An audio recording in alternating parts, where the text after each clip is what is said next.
دا وایي یو دوه کسانو افغانان د پېښور نه تلل، افغانانو ګاډي اسکیډنټ وکړ، بس خلک ورک شو. چې مړه شو وارثان یې نه پیدا کړه، ایسې یې ښخ کړل. مسافر د یوه پکې ګیره وه، د یوه پکې نه وه. عملی ډېر وخت پس راغلی، وایي زمونږ یو دوه کسان دي، خلکو ته وروښودو چې دغه قبرونه دي. قبرونه یې راوسپړدل.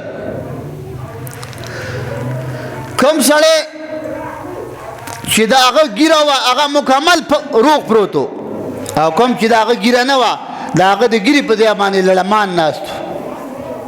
هغه یې پرېښودو، د ګیرې والی یې ویوړ. ګیره سنت نه ده، ګیره واجب ده د تمامو انبیاو. څوک دې وکړي چې کوم نبي ګیره خرولي یا یو پیره خرولي ده. سنت څه ته وایي؟ یو پیره کوم نبي ګیره خرولي یا یې بونډۍ کړې.